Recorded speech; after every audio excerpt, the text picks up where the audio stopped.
Naam, habari kubwa asubuhi hii hapa mpenzi mtazamaji, moja kwa moja kutoka katika chaneli yako hii hapa ya Kabanga Digital. Tunaambiwa kwamba wafanyakazi wa meli ya mzigo ya Tai wameokolewa baada ya shambulizi zito kabisa kutoka katika mkondo wa Hormuz ambao umefanywa na jeshi la Iran. Jeshi la wanamaji la Thailand linasema kuwa linatoa usaidizi wa haraka baada ya meli ya mizigo ambayo ilikuwa na bendera ya Thailand kushambuliwa ilipokuwa ikipita katika mlango wa bahari wa Hormuz.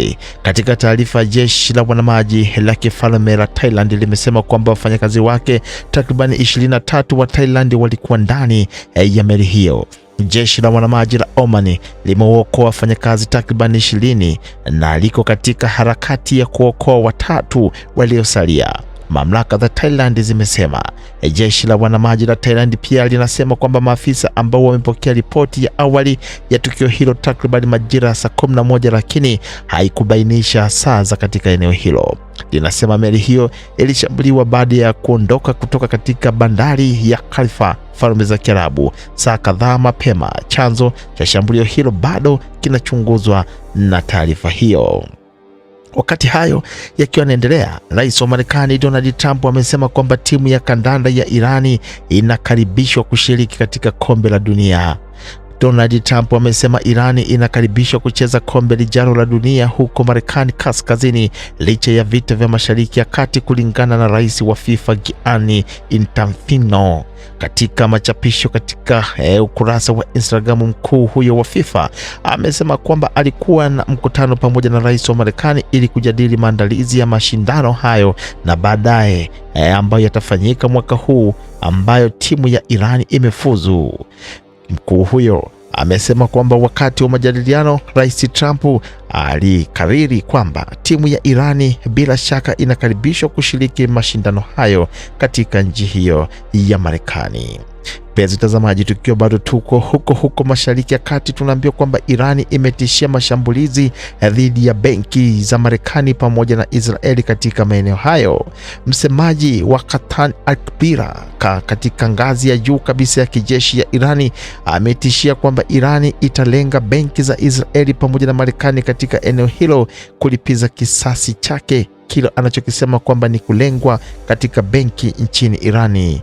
Kiongozi huyo ameonya kwamba watu katika eneo hilo hawapaswi kabisa kuwa ndani katika eneo kilomita 1 la benki, ambayo imeripoti shirika la habari la Irani la IRNA. Adui ametupa uhuru wa kulenga vituo vya kiuchumi pamoja na benki za Marekani pamoja na Israeli, alisema kiongozi huyo. Televisheni ya taifa ya Irani pia imeripoti kuwa jengo la benki ya Sepams ambayo inamilikiwa na serikali katika jiji la Tehran ililengwa. Siku ya jana, maduka ya Irani yameripotiwa kwamba kulikuwa na usumbufu fulani kwa huduma za Sefan pamoja na benki nyingine ambazo zinamilikiwa na serikali. Penzi mtazamaji, tukiwa bado tunaangalia mzozo huo wa Mashariki ya Kati kati ya Irani pamoja na Marekani, tunaambiwa jeshi la Marekani limesema kwamba limezishambulia takriban meli 16 za Irani ambazo zinatega mabomu katika mfereji wa Hormuz. Kamandi kuu ya jeshi la Marekani usiku kucha imetoa picha ya kile ambacho imekisema kwamba ni meli kadhaa za wanamaji za Irani ambazo zimeharibiwa na mashambulizi ya Marekani.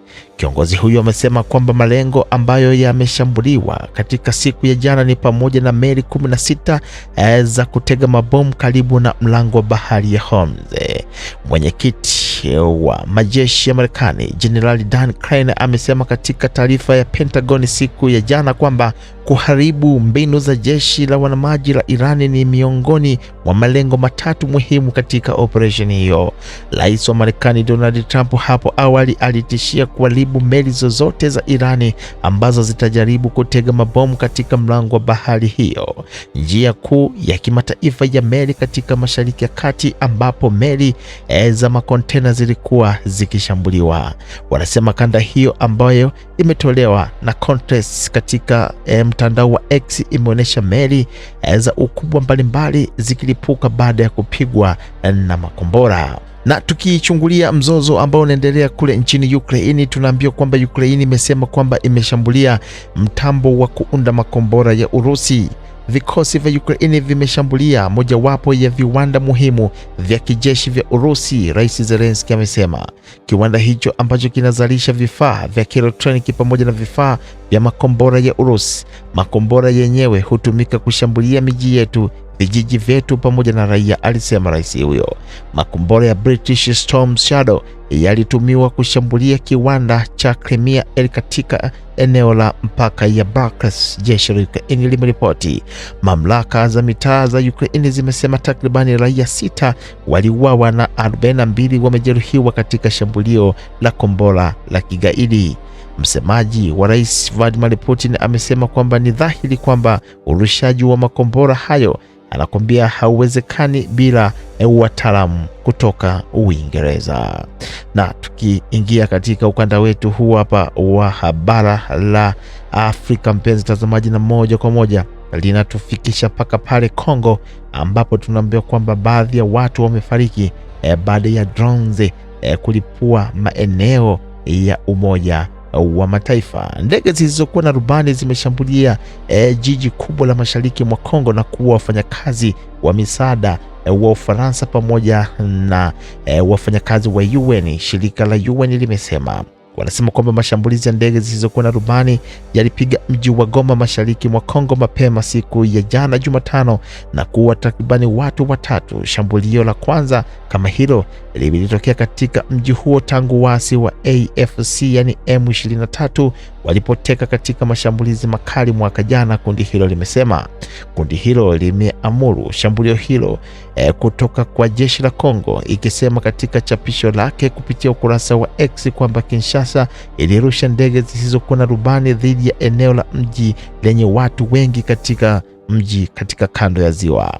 Afisa mkuu wa UNICEF ameambia shirika la habari la Reuters kwamba mmoja wa wafanyakazi wa shirika hilo la Umoja wa Mataifa, raia wa Ufaransa, ameuawa.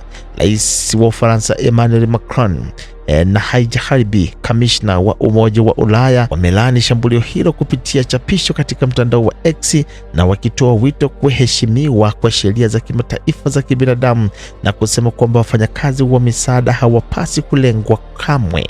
Msemaji wa jeshi la Kongo alikataa kutoa maoni yoyote. Msemaji wa serikali ya Kongo hakujibu mara moja ombi la kutoa maoni na ushahidi wa Reuters huko Goma, ambapo wameripoti katika milipuko hiyo. Mashambulizi hayo yanakuja baada ya wiki kadhaa za kuimarika kwa operesheni za ndege zisizokuwa na rubani katika pande zote mbili za mzozo.